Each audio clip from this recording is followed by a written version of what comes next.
जैन साथियों साथियों तो हम शुरू करते हैं अपना अगला टॉपिक। ठीक है, तो उसी क्रम में आगे बढ़ते हुए हम आज बात करेंगे संविधान सभा के निर्माण की। संविधान सभा का निर्माण कैसे हुआ? ठीक है, तो ये हम पीडीएफ है, समय बचाने के लिए जो है हम पीडीएफ के माध्यम से आपको पढ़ाएंगे। ठीक है, अगर वीडियो अच्छी लगे तो एक कमेंट जरूर करिएगा। Thank you. चलिए हम शुरू करते हैं। तो संविधान का निर्माण कैसे हुआ? सबसे पहले हमें जानना है कि संविधान सभा का निर्माण कैसे कैसे हुआ। ठीक है, संविधान को संविधान सभा ने बनाया, तो हमें पढ़ना है इसमें संविधान का निर्माण कैसे हुआ। तो देखिए, संविधान सभा का जो निर्माण है उसको जो है निर्माण के लिए प्रत्येक 10 लाख जनसंख्या पर एक सीट जो है तय की गई कि प्रत्येक 10 लाख की जनसंख्या होगी उस पर एक सीट का चुनाव होगा। ठीक है, तो कुल टोटल जो चुनाव होना था वो हमारा कितना होना था? 389 सीट पर। ठीक है, 389 सीटों पर जो है चुनाव होना था। अब 389 का डिवाइडेशन भी कैसे था? 292 और 93। ठीक है, 292 और 93, ये जो 292 थी, ठीक है, और इसमें 4 सीट थी प्लस 4 सीटें और थी, यानी टोटल 296 होनी थी, इधर 93 होनी थी। तो ये 296 में से 292 जो सीटें हैं, ध्यान दीजिएगा, 292 सीटें ब्रिटिश प्रांत से जो है भरी जानी थी। ठीक है, 4 कमिश्नरी से भरी जानी थी। अच्छा, जो ये जो 93 है, 93 ये होनी थी राजा रजवाड़ों से। ठीक है, ये राजा रजवाड़ों से भरी जानी थी।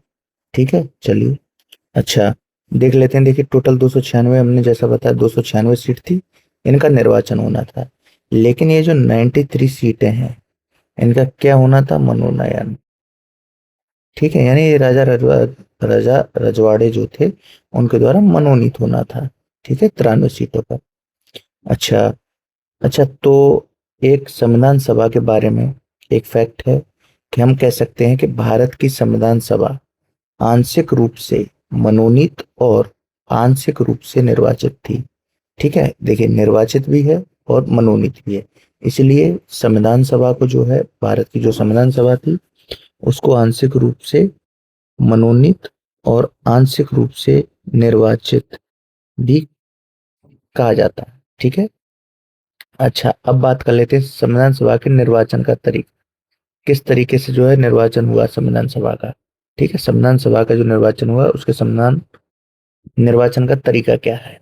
ठीक है, तो देखिए, ये जो निर्वाचन था ये अप्रत्यक्ष निर्वाचन था, ये कोई डायरेक्ट इलेक्शन नहीं था। अप्रत्यक्ष कैसे था कि जो है प्रांतीय विधानसभा के सदस्यों द्वारा किया गया था। ठीक है, प्रांतीय विधानसभा के सदस्यों द्वारा किया गया था। अच्छा, दूसरी कंडीशन क्या थी? इसमें सीमित मताधिकार था। ठीक है, जैसे आज की तरह वोट देने का अधिकार नहीं था, तो इसमें क्या था? सीमित मताधिकार था। सीमित में किस किस को मत देने का अधिकार था? मत देने का अधिकार शिक्षा और संपत्ति पर आधारित था। ठीक है, शिक्षा और संपत्ति वाले लोग ही मत दे सकते थे। चलिए, आगे बढ़ते हैं। यह सार्वभौमिक वयस्क मताधिकार नहीं था। बार बार क्वेश्चन भी बनता है कि क्या संविधान सभा का चुनाव चुनाव था वो सार्वभौमिक वयस्क मताधिकार पर आधारित था? तो जवाब होगा कतई नहीं। ये जो है शिक्षा और संपत्ति पर आधारित था, सीमित मताधिकार था। ठीक है, अच्छा, आगे बात कर लेते हैं वर्ग आधारित विभाजन।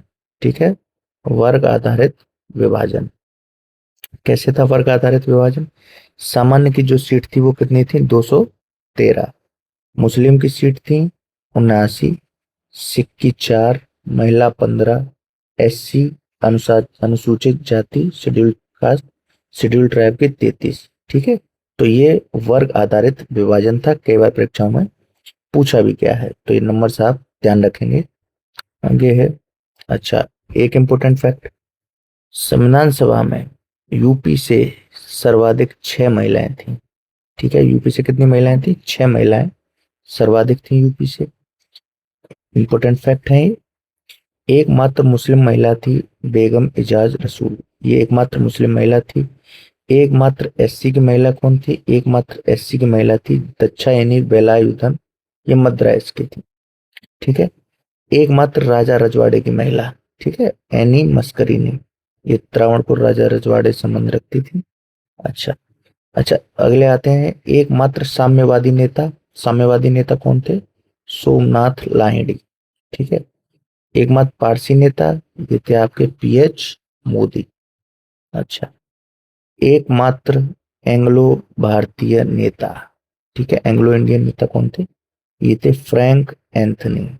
Frank Anthony. ठीक है। अच्छा, एक और इम्पोर्टेंट फैक्ट संविधान सभा के बारे में, महात्मा गांधी और जिन्ना संविधान सभा के सदस्य नहीं थे। ठीक है, महात्मा गांधी और जिन्ना संविधान सभा के सदस्य नहीं थे। कई परीक्षाओं में जो क्वेश्चन आता है कि इनमें से कौन संविधान सभा का सदस्य था, कौन नहीं था, तो ध्यान देंगे कि महात्मा गांधी और जिन्ना ने संविधान सभा के सदस्य नहीं थे। ठीक है, आगे बढ़ते हैं। तो देखिए, टोटल जो चुनाव होना था वो कितना होना था? 296 सीट का। ठीक है। तो इसमें से 208 सीटें जो है कांग्रेस को प्राप्त हुई, 73 मुस्लिम लीग को, और 15 जो है अन्य को प्राप्त हुई। यानी टोटल 208, 73 और 15, 8 16, 7 8 9, 296 टोटल सीटें जो चुनाव इस प्रकार हुआ। 296 में से 208 कांग्रेस को, 73 मुस्लिम लीग को, 15 अन्य को। ठीक है। अच्छा, संविधान सभा का गठन कब हुआ है? गठन हुआ 6 दिसंबर 1946 को गठन। ठीक है। और 3 जून 1947 को क्या हो गया? विभाजन हो गया। ठीक है, ये ध्यान रखने वाले पॉइंट है। अच्छा, चलिए आगे बढ़ते हैं। अच्छा, देखिए, कांग्रेस को जो है अच्छी खासी सीटें मिली थी, 208 सीटें। ठीक है। तो देखिए, इसमें देखते हैं संविधान सभा में अधिकांश सीट कांग्रेस को प्राप्त हुई थी, और ग्रैनविल ऑस्टिन ने कहा कि संविधान सभा ही कांग्रेस है। ग्रैनविल ऑस्टिन ने क्या कहा? कि संविधान सभा ही कांग्रेस है और कांग्रेस ही संविधान सभा है, क्योंकि भारी संख्या में जो चुनाव जो है सीटें निकली 208 वो कांग्रेस की आई थी।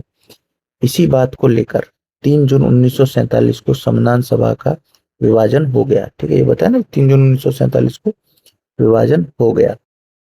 अच्छा, आगे बढ़ते, टोटल देखो 389 सीटों पर चुनाव होना था। ठीक है, संविधान सभा 389 सीट तय हुई थी, लेकिन विभाजन के बाद 299 सीट रह गई। इन्होंने जो है 299 लोगों ने जो है संविधान सभा का निर्माण किया स्वतंत्र भारत में। ठीक है, जब वो अलग हो गए संविधान सभा से। भारत में अब संख्या कितनी रहेगी संविधान सभा की सीटों की? 299।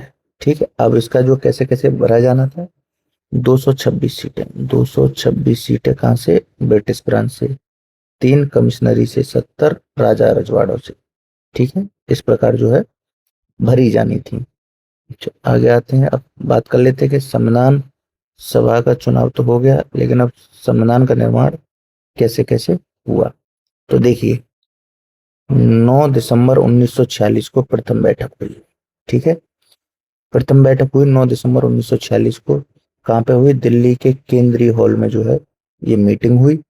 ठीक है, इसमें निमंत्रण किसने दिया? आयंकर ने निमंत्रण दिया।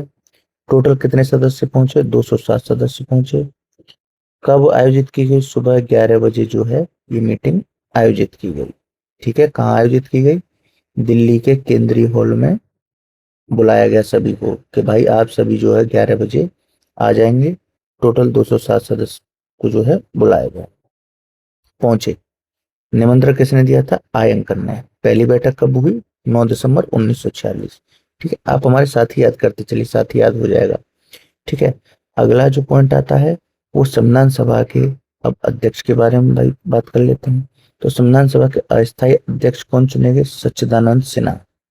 ठीक है, डॉक्टर सच्चिदानंद सिन्हा जो है इनको अस्थायी अध्यक्ष चुना गया। ठीक है, क्यों चुना गया? एक तो ये सबसे बुजुर्ग सदस्य थे। ठीक है, सबसे बुजुर्ग सदस्य थे सच्चिदानंद सिन्हा। ठीक है। अच्छा, ये आचार्य जेबी कृपलानी, आचार्य जेबी कृपलानी ने यह प्रस्ताव दिया संविधान सभा के वरिष्ठ सदस्य को अध्यक्ष बनाने का। ठीक है, जो फ्रांस के संविधान सभा को देखकर दिया गया। यानी कि जो हमने अस्थायी अध्यक्ष डॉक्टर सच्चिदानंद सिन्हा जी को बनाया था, वो किस बेस पर था? वो फ्रांस की संविधान सभा को देखकर बनाया गया था। जेबी कृपलानी ने प्रस्ताव दिया था कि संविधान सभा के बड़े सदस्य को अध्यक्ष बनाया जाए। ठीक है, इसकी प्रेरणा कहाँ से ली गई थी? फ्रांस से। फ्रांस के संविधान को देखकर बुजुर्ग सदस्य को अस्थायी अध्यक्ष बनाया गया। उसके बाद देखिए आ जाती है दूसरी बैठक। दूसरी बैठक होती है 10 दिसंबर 1946 को। ठीक है। अच्छा, इसमें क्या होता है? इसमें स्थायी अध्यक्ष के पद को जो है निर्वाचन को लेकर विचार होता है। ठीक है, कि स्थायी अध्यक्ष कौन बनेगा, कैसे बनेगा, कैसे निर्वाचन होगा, इसको जो है लेकर विचार होता है। ठीक है, अब बात आ जाती है 11 दिसंबर की। 11 दिसंबर 1946। ठीक है, 11 दिसंबर 1946 की बात है। तो इसमें क्या होता है? तीसरी बैठक होती है। ठीक है, तीसरी बैठक होती है। इसमें क्या होता है कि संविधान सभा के स्थायी अध्यक्ष, संविधान सभा के स्थायी अध्यक्ष किसे चुना जाता है? डॉक्टर राजेंद्र प्रसाद। डॉक्टर राजेंद्र प्रसाद को संविधान सभा का स्थायी अध्यक्ष चुन लिया जाता है। ठीक है। हाँ, एक बहुत इंपॉर्टेंट बात है कि ये जो निर्विरोध चुने गए थे, ये अध्यक्ष जो है डॉक्टर राजेंद्र प्रसाद निर्विरोध चुने गए थे। उसके बाद आता है 12 दिसंबर 1946। 12 दिसंबर 1946। ठीक है, इसमें चौथी बैठक हुई थी। इसमें क्या हुआ था? इसमें उद्देश्य प्रस्ताव के प्रारूप पर चर्चा हुई थी। ठीक है, जो उद्देश्य प्रस्ताव बाद में प्रस्तावना बना है उसके प्रारूप पर जो है चर्चा हुई थी चौथी बैठक में। कब हुई थी? 12 दिसंबर 1946 को। ठीक है। अच्छा, अब आ जाती है हमारी इंपोर्टेंट डेट एक और, ये है 13 दिसंबर 1946। ये हुई थी पांचवी बैठक। ठीक है, मूलतः आप जो है 9, 11, 13 यही पढ़ते हैं, लेकिन पांचवी बैठक थी ये। ठीक है, इसमें जवाहरलाल नेहरू ने, इसमें पंडित जवाहरलाल नेहरू ने उद्देश्य प्रस्ताव पेश किया। ठीक है, जिसे 22 जनवरी 1947 को स्वीकार किया गया। जवाहरलाल नेहरू ने क्या किया? 13 दिसंबर 1946 को उद्देश्य प्रस्ताव पेश किया, जिसे 22 जनवरी 1947 को स्वीकार किया गया। ठीक है, आगे बढ़ते हैं। यही उद्देश्य प्रस्ताव, ये जो जवाहरलाल नेहरू जी का उद्देश्य प्रस्ताव था, बाद में संविधान सभा की प्रस्तावना बना। यानी हमारे जो संविधान की प्रस्तावना है वो यही उद्देश्य प्रस्ताव है। ठीक है। अच्छा, आगे बढ़ते हैं। उद्देश्य प्रस्ताव के अंतर्गत अब बात कर ले तो उद्देश्य प्रस्ताव में था क्या क्या? उद्देश्य प्रस्ताव के अंतर्गत मुख्यतः 8 बिंदु थे। ठीक है, जिसमें सबसे पहला था लोकतांत्रिक, ठीक है, संप्रभु, गणराज्य, स्वतंत्रता, समानता, बंधुत्व, अखंडता और न्याय। ठीक है, ये 8 बिंदु थे। 8 बिंदु थे हमारे उद्देश्य प्रस्ताव में। इन महत्वपूर्ण बिंदुओं की चर्चा हुई थी। ठीक है। अच्छा, अब बात कर लेते हैं कि कुछ समितियां भी बनाई गई थी भाई। ठीक है, कौन कौन सी समितियां थी तो इसके बारे में बात कर लेते हैं। देखिए, पहली थी संघ संविधान समिति। ठीक है, संघ विषय समिति। ठीक है, इन दोनों का जो है कौन था अध्यक्ष? इन दोनों का अध्यक्ष थे पंडित जवाहरलाल नेहरू। ये बहुत इंपॉर्टेंट है, परीक्षा में आई जाती है। फिर आती है प्रांत संविधान समिति। ठीक है, प्रांत विषय समिति। ठीक है, इन दोनों का जो अध्यक्ष था वो कौन था? सरदार वल्लभ भाई पटेल। अच्छा, फिर आपकी मूल अधिकार समिति, अल्पसंख्यक समिति। ठीक है, इसके भी जो अध्यक्ष कौन थे? सरदार पटेल। ठीक है, आगे बढ़ते हैं। अच्छा, अब बात आए थे मूल अधिकार उप समिति। ठीक है, मूल अधिकार उप समिति के जो अध्यक्ष थे वो कौन थे? आचार्य जेबी कृपलानी।